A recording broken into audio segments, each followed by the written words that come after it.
Hello and welcome into another episode of Locked on Wolves. Today on the show, we're going to revisit the Karl-Anthony Julius Randle trade briefly at the quarter pole mark. ESPN had an article checking in on how each player is performing with their new team. We'll talk about that. Plus, don't look now, but the Wolves had the league's best defense over the last 2.5 weeks. We'll talk about that. Plus, Wolves Warriors tonight. It's all coming. Welcome in. You are Locked on Wolves.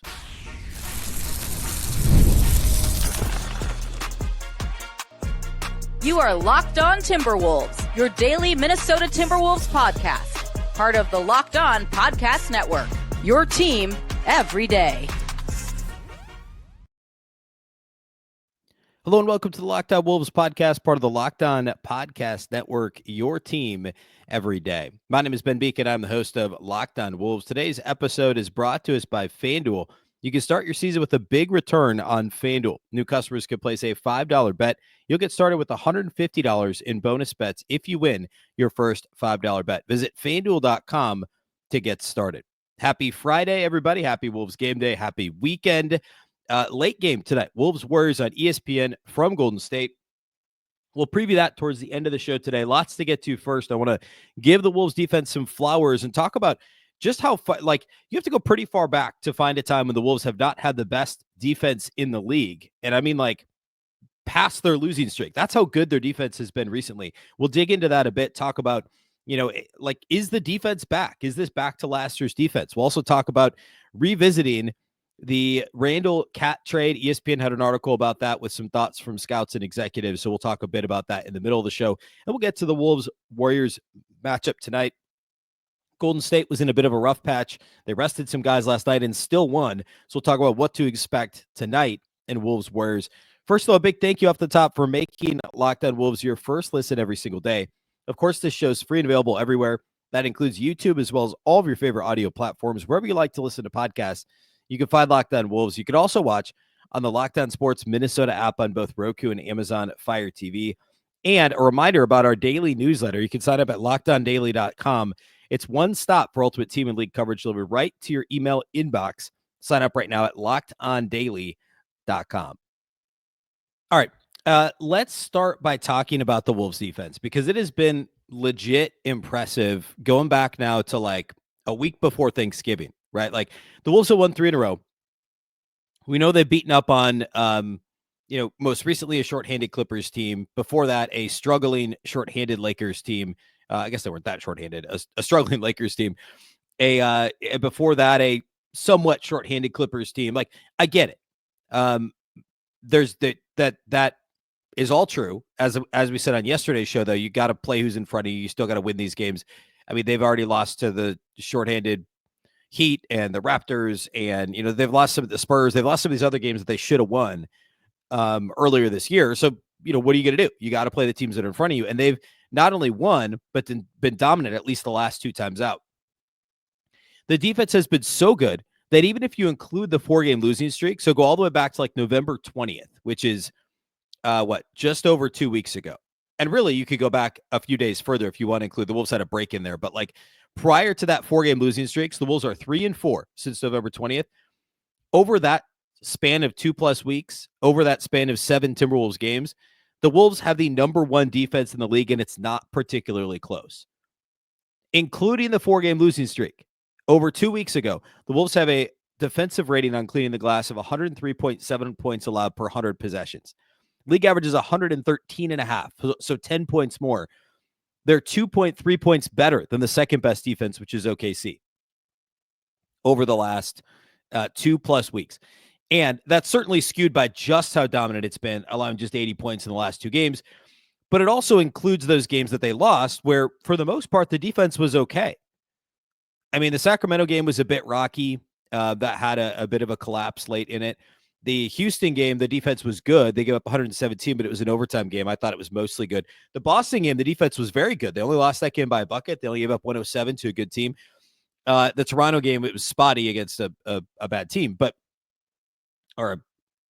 Toronto's still bad. They've been better lately. But all that to say, the defense was good enough during that stretch and dominant enough now, allowing 92 or less points in 3 straight games and just 80 the last 2 times out, that it's pulled this entire number down to just 103.7, that offensive rating over the last 7 games, 2+ weeks. Now, over that same period of time, the offense has gone in the opposite direction.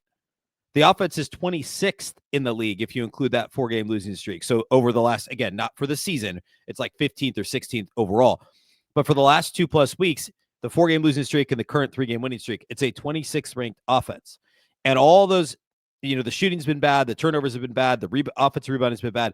Free throw rate is the only area that they've been good in, and they've been good on both ends of the floor. They've defended without fouling, and they've gotten to the line over the past couple of weeks. And that, to me, is a big reason for this turnaround, because it's helped buoy the offense when it struggled, and it's been a huge part of their defensive turnaround. Like Jaden McDaniels was in foul trouble, it felt like, every night for the first 3 weeks of the season. That hasn't been a thing. I feel like Ant's done a better job of defending without fouling. Overall, that's been an area that's improved for Minnesota. If you want to go down the list to the 4 factors, over these 7 games where they've been the top defense, they're top 5 in opponent effective field goal percentage. They're top 5 in defensive rebound rate. They're top 5 in opponent free throw rate. They're 7th in turnover rate, in turning opponents over. They turn opponents over on 16.3% of possessions, which is about 1.5 points better than league average. So across the board, they've been impressive defensively over the past 2+ weeks. Across the board, except for free throws, they've struggled a bit offensively. So the question, it's a fair question. Is the defense back? Is this defense, what we saw last season?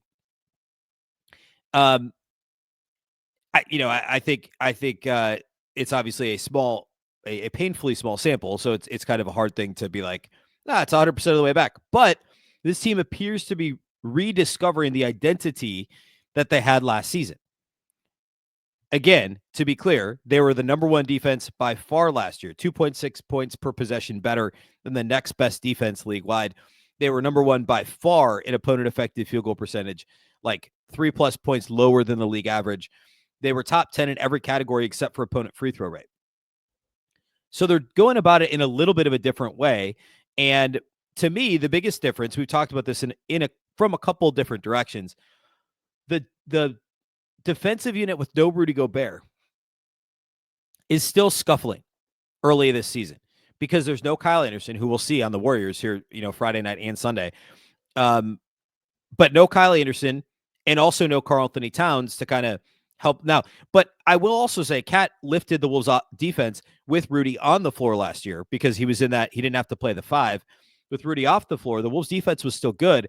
I'm not going to say that was because of Karl-Anthony Towns, because we know he's not a rim protector. His block rate last year, KAT's block rate, for whatever it's worth, was the second lowest of his career, and his lowest was the year prior. So the 2 years where Rudy was on the Wolves, that KAT played with him.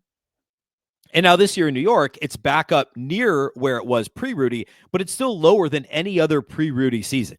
KAT's block rate in New York. We'll talk about that here next segment. But my point is, it's not like KAT was rim protecting when Rudy was off the floor. That was more about the versatility of Rudy off the floor. Everybody else was switchable, right? Kyle Anderson could guard anybody. Nas was very switchable, had a good defensive year last year, and has been pretty good defensively this year too. And KAT had his moments, but he wasn't masquerading as a rim protector. When Rudy was off the floor, it was just a very switchable, more malleable defense. Rudy was on the floor, it was lights out for the opposing offense. This year, it's not quite lights out, but it's been outstanding. And with Rudy off the floor, the defense is just less flexible. They're smaller, right? It's often DiVincenzo, Ant, and Alexander Walker, or, mix and match those guys, but it's a smaller unit. If you have Nas at the 5, if you have Randle and Nas on the floor, if you have McDaniels on the floor with one of those guys, it's just not quite as effective in terms of their length, and the speed may be better, but that doesn't matter as much if you don't have the length, the ability to jump those passing lanes, the ability to win some of those matchups against opposing offenses. So that is the area where the Wolves still need to continue to improve.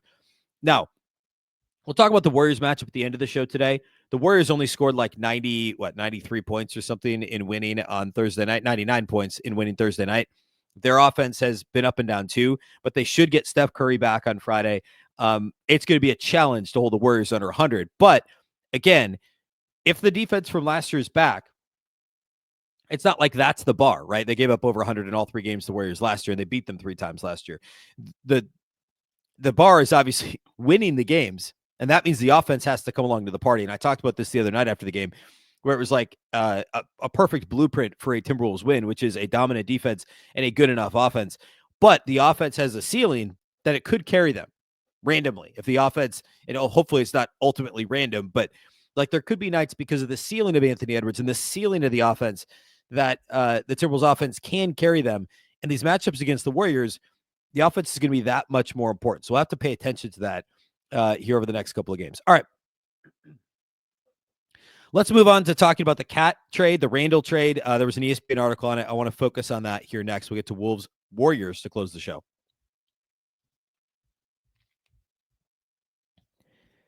Today's episode of Locked On Wolves is brought to us by our friends at Robinhood Gold. With Robinhood Gold, you don't need a silver spoon to eat up the financial favors of the 1%. Robinhood Gold allows others to get the rates and perks usually reserved for the high society. Now, the resourceful individual with Robinhood Gold can earn the very liberal rate of 4.25% APY on uninvested cash and be rewarded with a handsome 3% retirement boost on IRA account contributions. Robinhood Gold provides the privileges of a high net worth for any net worth. These generous benefits are now available for only $5 per month. The new gold standard is here with Robinhood Gold. Sign up at Robinhood.com/gold. Terms apply. For product-specific disclosures, visit Robinhood.com/gold. Investing involves risk. Rate may change. Gold membership is offered by Robinhood Gold, LLC.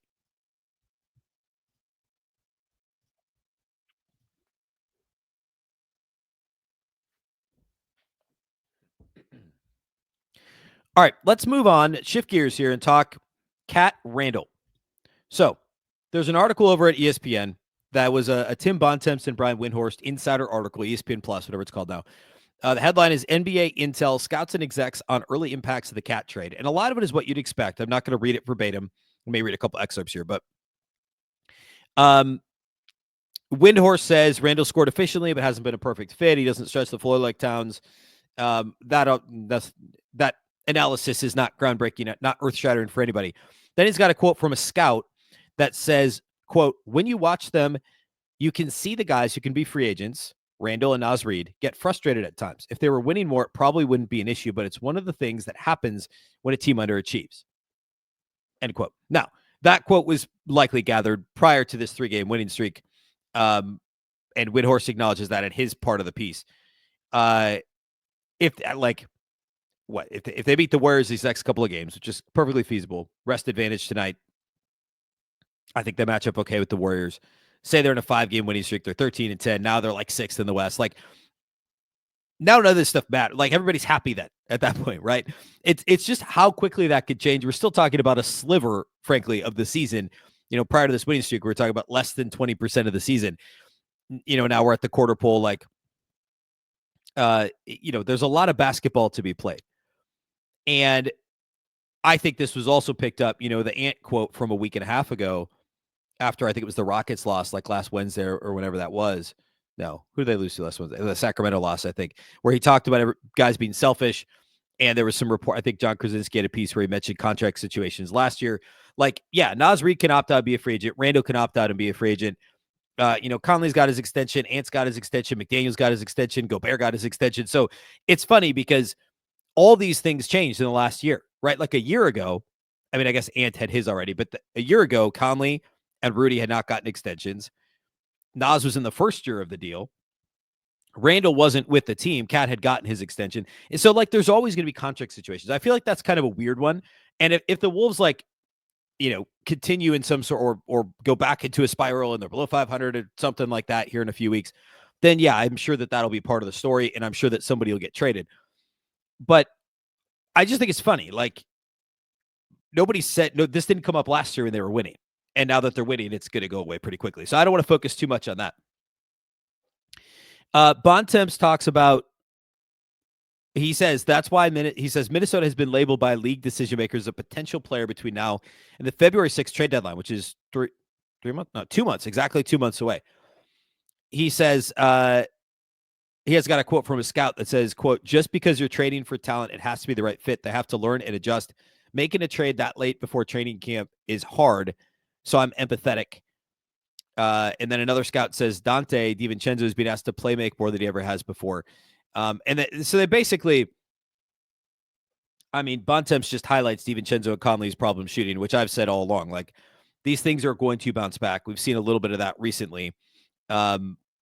In terms of their respective 3-point percentages. Like Conley is back up to 36%, which obviously is below where he's going to finish, but like that, he's in the neighborhood of league average now. So it's not like he's hurting them. DiVincenzo's still only 33%, but we've seen this week during this win streak, him look a lot more comfortable and confident from outside the arc. We'll see, going back to Golden State where he played a couple of years ago, if maybe he gets hot there in the Bay Area, which would be fun to see.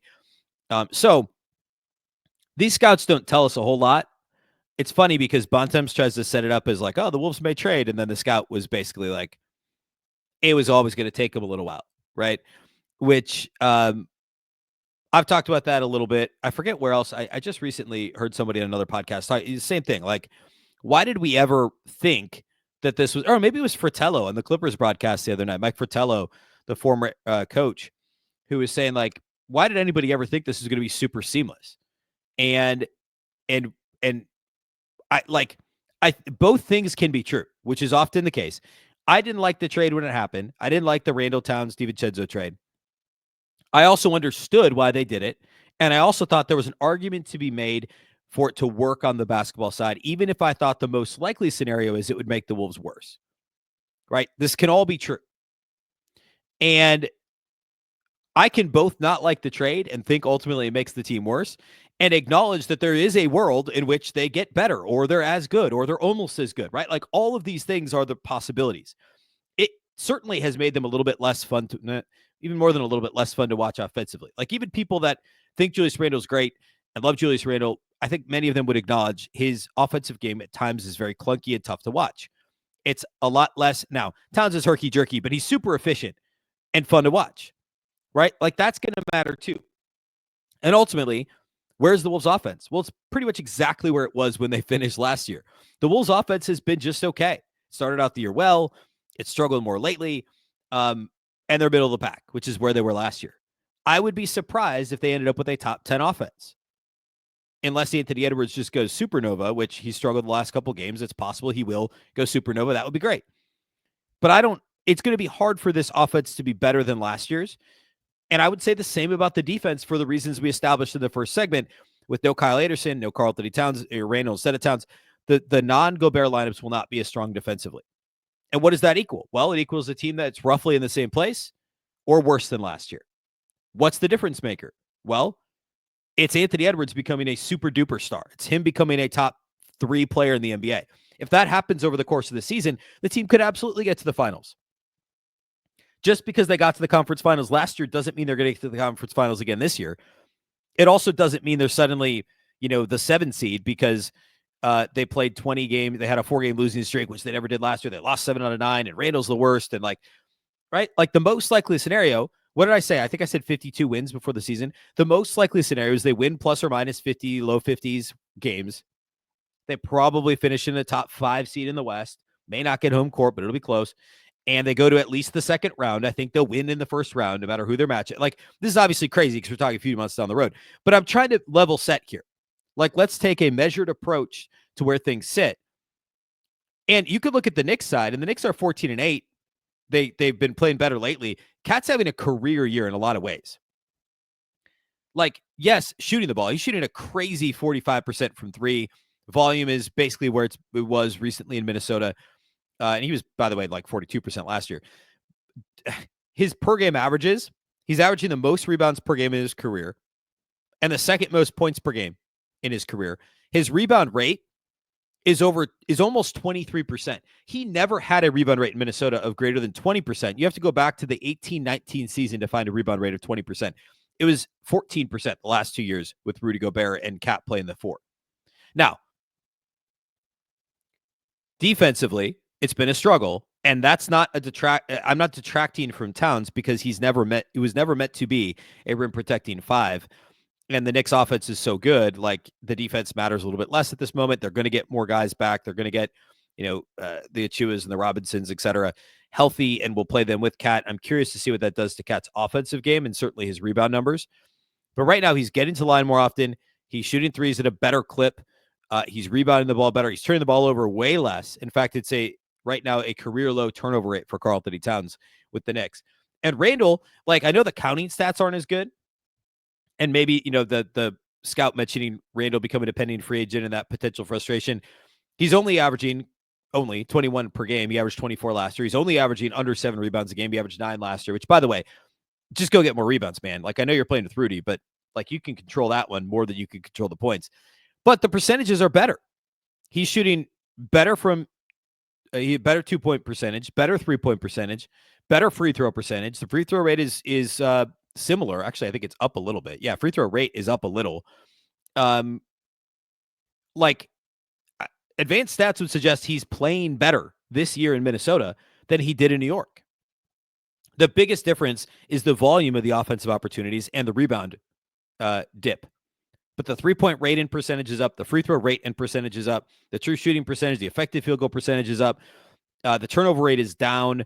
Like, he's had good defensive moments. He's obviously had bad ones too, but I don't think anything has really changed there for him defensively. So all that to say, like, Julius may be worried about the counting stats, but he's played pretty well for Minnesota. And it's really more the sum of the parts that's been the struggle. The offense hasn't been better. In a lot of cases, it's been worse because of the clunkiness, not because of an individual performance not being good enough, like a Julius Randle. So all that to say, the trade right now looks slightly better for the Knicks. They did get the best player in the trade. If DiVincenzo plays like the Wolves expect him to, and Randle keeps doing what he's doing, we're going to look back on this and say, ultimately, from a basketball standpoint and on-court impact, this may end up being something of a wash, which then you look at this a couple years down the road. What does it look like financially for Minnesota? We obviously can't evaluate that yet, but that would be kind of the next part of this calculation. All right, let's move on. Let's talk Wolves-Warriors tonight. Talk all things Wolves-Warriors in the matchup, get you up to date on the injury report, etc. We'll do all that here next.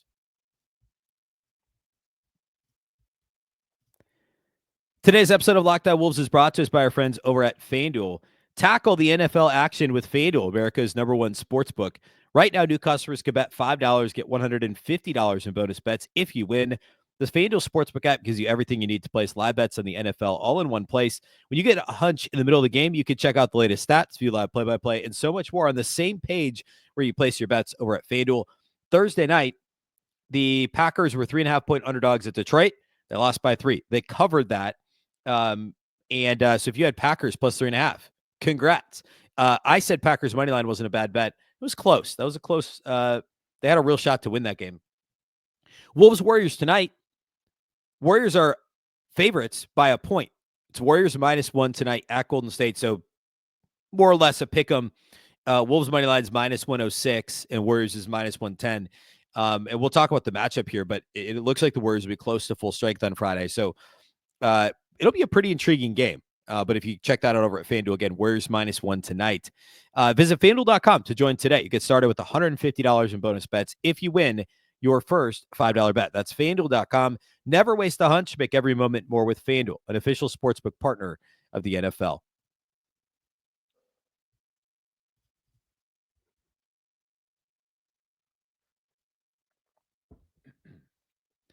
All right, Wolves Warriors. So when Jack Borman and I did the postcast on Wednesday following the Wolves win over the Clippers, Jack kind of surmised that both Curry and Draymond might not play Friday, based on it being the second night of a back-to-back. Well, it actually looks like they're both going to play. Neither one of them played Thursday. And that was an interesting call by the Warriors because they had lost 5 straight games. And so I think Jack was kind of thinking they'll play against Houston to try and break the losing streak. Maybe they'll rest Friday to give them 2 days off before playing the Wolves on Sunday. Curry, by the way, they called it rest, and Draymond is officially a calf, but it looks like they're both likely to play on Friday, which, again, is why FanDuel has Warriors -1 for this game. The Warriors had lost 5 straight games. They lost to San Antonio, Brooklyn, Oklahoma City, Phoenix, and Denver. So for the most part, understandable losses. None of them really blowout losses, all single digits except for the Spurs game.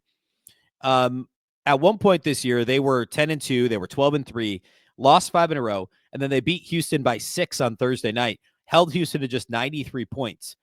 Again, with no Curry or Draymond Green. So to hold Houston to 93 with no Draymond is really impressive. They have a top 5 defense this year based on defensive rating.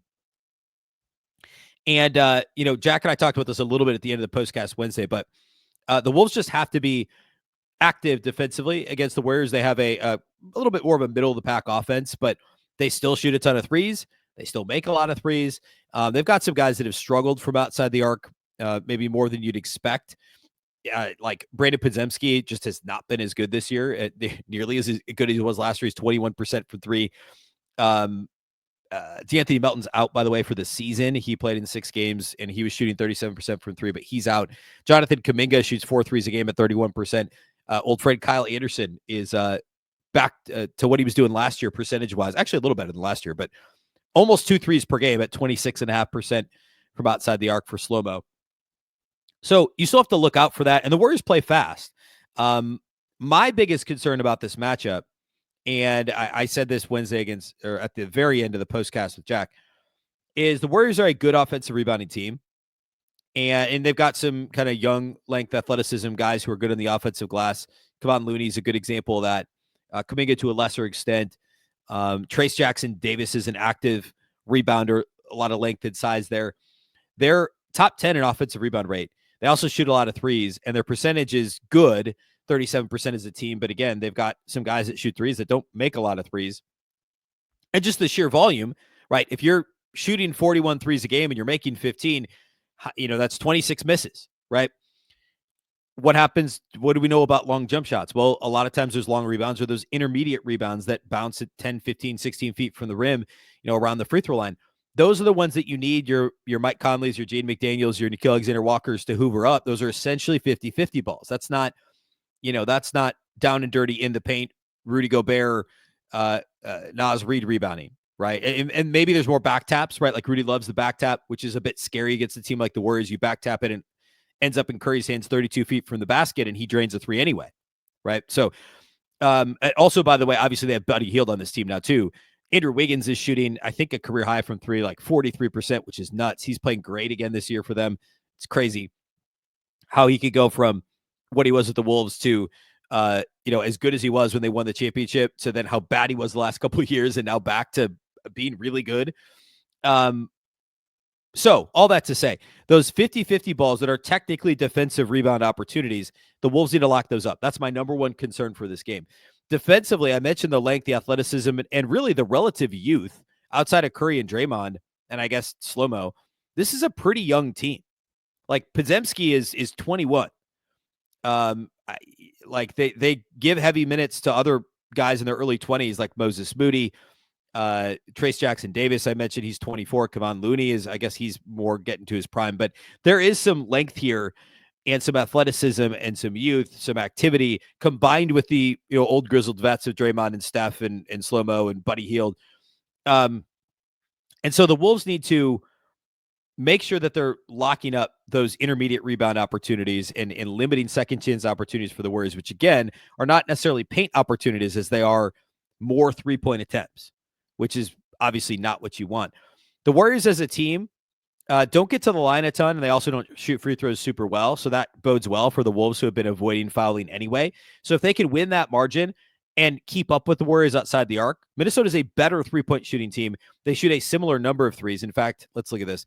The Warriors are, I guess they're 4th in attempts per game, but they're only 9th in 3-point rate because they play at such a fast pace.